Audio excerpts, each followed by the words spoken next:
Hello and welcome. It's 10 a.m. on Thursday, the 2nd of October. You're tuned in to our mid-morning newscast here on Arirang TV.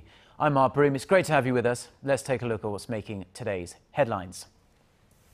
A US-based think tank says North Korea has completed the expansion of its main rocket launch site on the country's northwest coast, and a new rocket launch could come before the end of the year.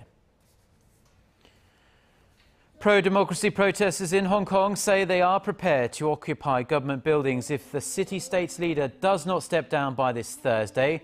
China's foreign minister warns that any illegal protests and says foreign countries should stop meddling in China's domestic affairs. Plus, it's Korea versus Korea this evening as the South play the North for the gold medal in the men's football at the Incheon Asian Games. But we start with some breaking news, though. The floor leader of Korea's main opposition party has stepped down from her post after just 5 months at the helm. In an email sent to all party members of the New Politics Alliance for Democracy this Thursday morning, Park Young-sun said it was with a heavy heart that she was resigning. She said she tried her best until the very last moment to address the issue regarding a special bill on the Sewol-ho ferry sinking, and she thanked all of her colleagues and the people for their support during her time as leader. Now, her resignation comes just 2 days after the ruling party and the NPAD reached a compromise over the highly controversial and protracted bill. We'll have more details on this news during our next news bulletins. Now, North Korea is believed to have wrapped up a huge construction program to upgrade one of its major rocket launching stations. And there's also compelling evidence to show Pyongyang recently conducted another engine test of the rocket motor used in its KN-08 ICBM. Our Ji Myung-gil has this report. US-based think tank 38 North says satellite imagery shows the missile's first-stage engine was tested in mid-August at the Seohae launch site in North Korea's northwestern Dongchangri region. This adds to a series of engine tests Pyongyang has carried out since 2013. It remains unclear how successful these tests have been, though. Security expert Joel Witt, who serves as the editor of the 38 North website at Johns Hopkins University, says North Korea could be moving on to full-scale tests of the KN-08 because these kind of engine tests are normally stepping stones to that end. The missile is believed to have a range of at least 5,500 kilometers, which means the U.S. state of Alaska is within its range. North Korea is not only testing engines either. It has also completed a major construction program to upgrade the Seohae satellite launching station that began late last year. A gantry tower was raised to 55 meters by adding 3 new platforms to handle up to 50-meter-long rockets. The existing launch pad has been upgraded to launch rockets even larger than the Unha-3 North Korea sent into space in late 2012. With the completion of the engine test, 38 North says Pyongyang may decide to test fire another rocket before the year is out. A new, even larger rocket than the Unha-3 is also reportedly under development, but the website says it'll be several years before it's fully operational. Ji Myung-gil, Arirang News. Now, Russia has admitted that it may take quite a lot of time, but it still thinks the multilateral talks on North Korea's nuclear program, which have been sat dormant for 6 years now, may resume at some point in the future at least. Meeting with his visiting North Korean counterpart in Moscow on Wednesday, Russian Foreign Minister Sergei Lavrov said resuming the so-called six-party talks would be complicated but not completely hopeless. The Russian official added that unsettled issues could negatively impact relations between Russia and North Korea and also pose a threat to regional stability. Lavrov also called on all related parties to take a balanced approach and refrain from taking abrupt steps that polarize positions. Now, the two Koreas, the US, China, Japan and Russia, began the six-party talks all the way back in 2003 with the aim of trying to denuclearize Pyongyang, but these talks were suspended back in 2008 after North Korea launched a ballistic missile. Back here in South Korea, and President Park Geun-hye said a huge thank you to the country's soldiers on Wednesday as South Korea marked its annual Armed Forces Day. She also reminded them that the military should play a very big role in laying the foundation for a peaceful unification of the Korean peninsula. Our Son Jung-in reports. South Korea staged a massive ceremony on Wednesday to honor the military on its 66th Armed Forces Day. At the military headquarters in Daejeon, President Park Geun-hye started her speech by describing the current security situation on the Korean peninsula.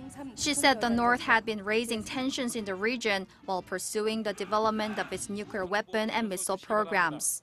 She then urged Pyongyang to join Seoul's efforts to build trust and lay the groundwork for the potential unification of the divided Korean peninsula.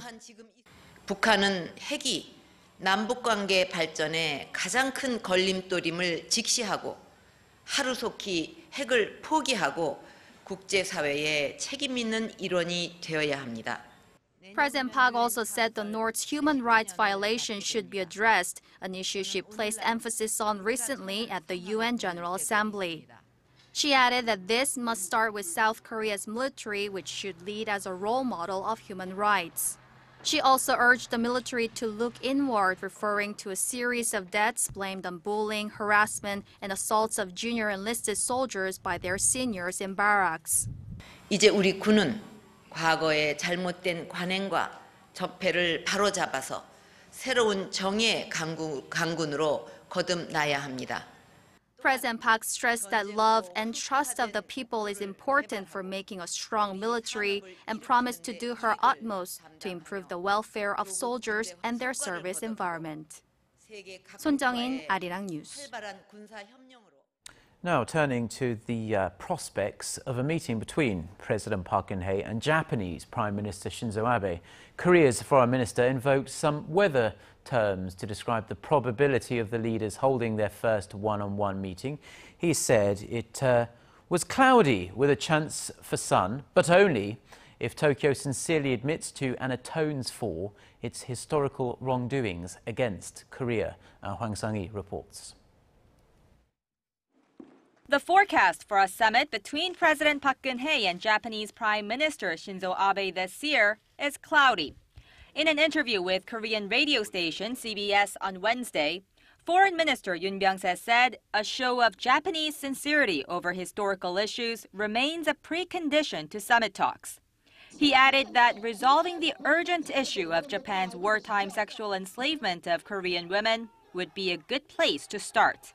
Yoon said measures that can be accepted by the 55 former sex slaves still alive and the international community would be regarded as measures of sincerity.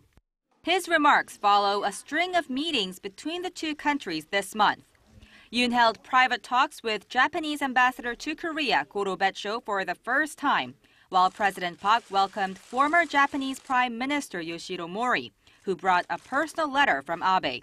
The vice foreign ministers from Korea and Japan met in Tokyo Wednesday for their first strategic dialogue since President Park took office in February of 2013.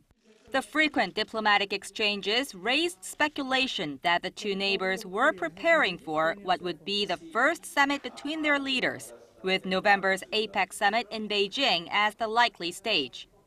But President Park remains adamant she will not meet with Abe until he apologizes for Tokyo's wartime atrocities. As the two sides remain wide apart on the comfort women issue, the Korean foreign minister said it will likely be some time before the sun shines again. Hwang Sang-hee, Arirang News.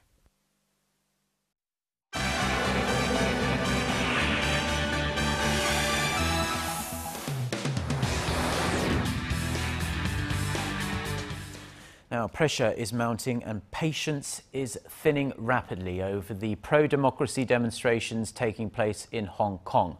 Now, we're going to take a look at this and other global headlines, as we always do, with our Eunice Kim, who's standing by for us at the News Centre. Good morning, Eunice. Hello, Mark. So student leaders are now threatening to occupy government buildings if Hong Kong's embattled chief executive doesn't step down. That's right, Mark, and that ultimatum came with a deadline of roughly 24 hours. The tension over the standoff continuing for several days now reverberated all the way to Washington, D.C., where the top diplomats of the United States and China traded comments on the issue ahead of their talks on Wednesday. Let's take a listen. And as China knows, we support universal suffrage in Hong Kong according with the basic law. And we believe an open society with the highest possible degree of autonomy and governed by rule of law is essential for Hong Kong's stability and prosperity. Hong Kong affairs are China's internal affairs. All countries should respect China's sovereignty, and this is also a basic principle governing international relations. Foreign Minister Wang Yi went on to say in any society, illegal acts violating public order would not be tolerated. He is the highest level Chinese official to directly address the Hong Kong protests. And in mass media, the party-run People's Daily in China warned of, quote, unimaginable consequences should the sit-ins persist, while state TV in Hong Kong declared that residents should support decisive police action meant to restore order. There are concerns that police aggression could step up again if student demonstrators storm government buildings, as they had threatened to do if Hong Kong's chief executive C.Y. Leung does not step down by Thursday.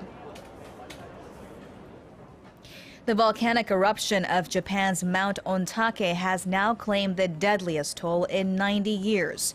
Nagano police said the death toll from Saturday's blast rose to 47 as rescue workers resumed their search Wednesday, despite the risk of another blast.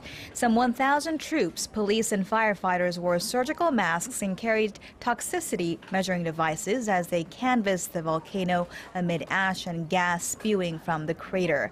Helicopters brought bodies down from the 3-kilometer high peak. Special cutting machines were used to free bodies stuck between rocks.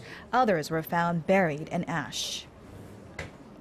A second person is being monitored for an Ebola infection in the United States, according to the director of Dallas County's health department.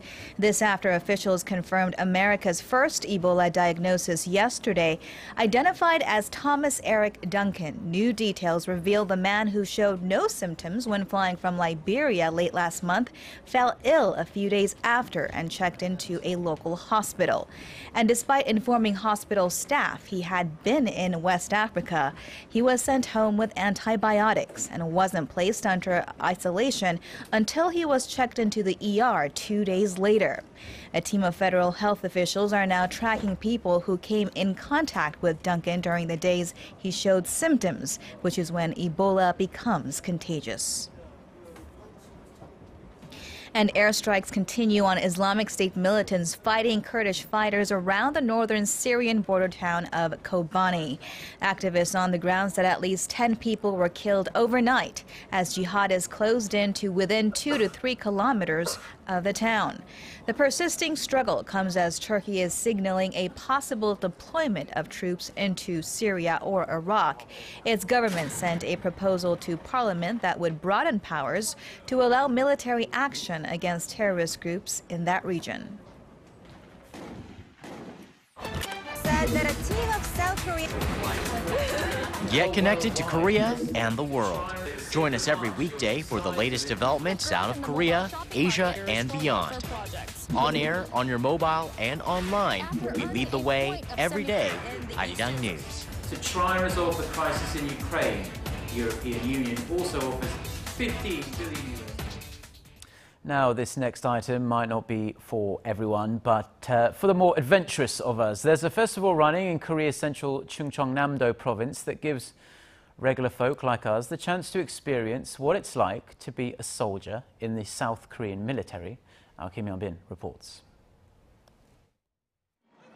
Since all able-bodied men in Korea are required to serve in the military, they are well aware of what it's like to live as a cadet day in and day out.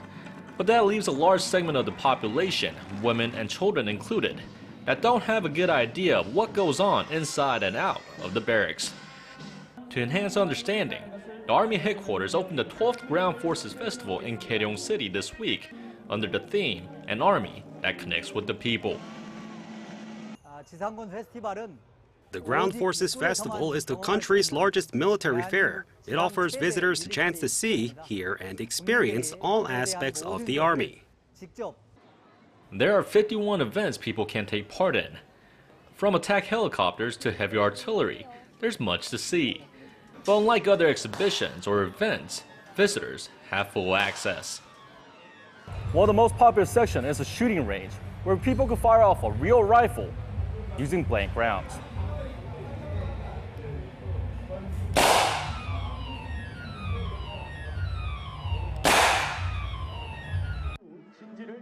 Special military performances and maneuvers are scheduled throughout the 5-day event, where they reenact rescue missions, with heavy artillery being fired and stunts being executed. All men must go to the army and get to experience this, but women cannot. Through this festival, we can get a glimpse of what soldiers go through. It was fun. It's not every day one gets to hop on a military helicopter for an airborne tour, or hitch a ride on a tank. But at the festival, those options are available. My kids are curious about the life of military personnel and they wanted to ride on the helicopter and tanks. They had the chance to do so and loved it. I would like to give my sincere gratitude to the Army, the Ministry of National Defense, and all the soldiers helping out. If you think you're tough enough and want to step it up to the next level, you can test your might at the boot camp by climbing an artificial rock wall or jumping out of so-called mock towers, which are used for parachute training. The festival runs through this Sunday, October 5th. Kim Hyun-bin, ARIRANG News, Gyeong City. Now, if that's a bit extreme for you, there is another very famous festival about to take place here in Korea, and it's almost that time of the year when all of the eyes of Asia's movie-making industry settle on a very famous city in southern Korea. The Busan International Film Festival opens its doors, rolls out the red carpet on this Thursday evening, and it's going to run for roughly 1 week and a half with lots of movies coming out. Our Park Ji-won reports. Preparations are ongoing at the Busan Cinema Center, the main venue of the annual film festival, to greet dozens of film stars and film lovers from all over the world. Now in its 19th installment, this year's Busan International Film Festival opens this Thursday evening. 314 films from nearly 80 countries will be shown at 7 theaters in this southern harbor city throughout the 10-day event. To celebrate this year's grand opening, an Eve celebration took place Wednesday at Biff Square in Nampodong, the birthplace of the festival back in 1996. I sincerely congratulate the opening of the 19th BIFF. Please support our film, The Tenor Lyrico Spinto. I came to celebrate the opening of the Busan International Film Festival. I'm very happy to be here. As a Busan resident, I'm proud to see this international film festival being held in the city, and I wish it many more successful years to come. Taiwanese film director Do Jae-ryu's international premiere, Paradise in Service, will open the festival. Hong Kong director Lee Po-chung's comedy and melodrama Gangster Payday will be the festival's closing film. Park Ji-won, ARIRANG News, Busan.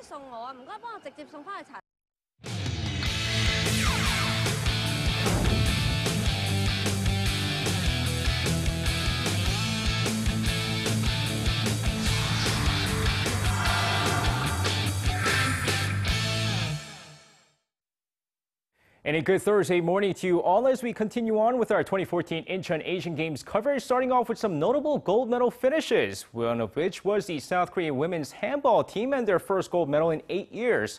Now, the South Korean women's handball team were known as the powerhouses in the sport, won 5 straight Asian Games gold starting in 1986 before losing to Japan in the 2010 Asian Games. But it was payback time as the South Korean national team dominated the offense and the defense, beating Japan 29-19 to reclaim their Asian Games gold.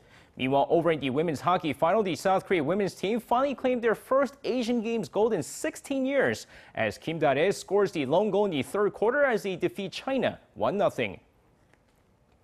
And now moving over to rhythmic gymnastics with Son Yeon-jan, her first day of competitions on Wednesday. Now the rhythmic gymnast went into a preliminary group competition followed by her team competition.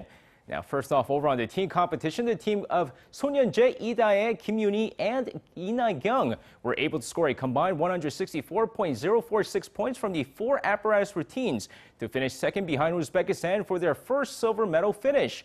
Meanwhile, over on the Group B preliminary competition, Sonyeonjae finished first in all 4 routines, finishing with 53.882 points, and the score beats her rival Den Sung-hwae's Group A preliminary score of 52.883. as the South Korean rhythmic gymnast hopes to win Korea's first ever gold medal later tonight. And moving on, South Korea saw its first ever silver medal finish, this time over in the 50-kilometer race walk competition as Park Chil-sung finished second in the race. Now, with the nation having only won silver and bronze in the 20-kilometer competitions in the past, the first ever silver medal in the 50-kilometer race walk competition was won by Park Chil-sung after coming in at a final time of 3 hours, 49 minutes, and 15 seconds. And to make it even more special, the silver medal finish was his first ever medal in the Asian Games competitions. And another special silver medal finish for Korea, this time over in the women's lightweight competition in boxing, with 25-year-old Park Ji-na facing off with China's Yin Jun-hwa in the final fight. The fight goes to decisions, where the South Korean lost 0-2 and finished with a silver medal. Despite the loss, it was Korea's first ever silver medal in the event as well. Meanwhile, during the medal ceremony, India's Leshram Sarita Devi, who lost to Park in the semifinals match, gave her a bronze medal to the South Korean in protest, citing that she disagrees with the judge's decision. Meanwhile, India's protest has been rejected by the boxing jury at the Asian Games. Now, South Korea did add a number of late gold medals on Wednesday, including the 3 gold medals in Taekwondo and a few more over in Greco-Roman wrestling. So before I say goodbye, let's take a look at the current medal count at the Incheon Asian Games after 13 days of competitions. And I'll see you guys again for your sports needs.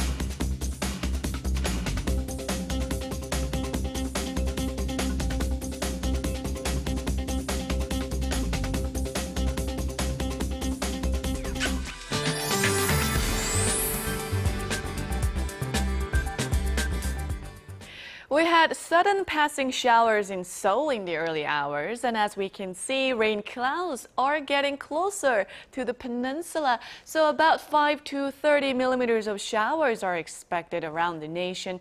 But it shouldn't rain that much, and as we all know, autumn rain triggers cooler air, so temperatures will end up only in the low 20s across the nation. So on that note, here are the readings for today. The afternoon high in the capital will only rise to 20, and Daegu will peak at 23, while Gwangju and Busan will rise to 25 this afternoon. And Jeju Island and Daegu, Daejeon will see highs of 24 and 23, while Dokdo peaks at 21. And over in Incheon, where the Asian Games are being held, we'll also have a rainy and cool day today, with highs only peaking to 20 under cloudy skies. And tomorrow is Friday, also the National Foundation Day of Korea, which is a national holiday. So 3-day holiday weekend is in store, and thankfully the weather should cooperate for any plans that you have. Mostly to partly sunny skies will be featured under mild conditions, but be aware of chilly morning lows and dress accordingly to avoid catching a cold. Now that's all for Korea, and here's international weather for viewers around the world.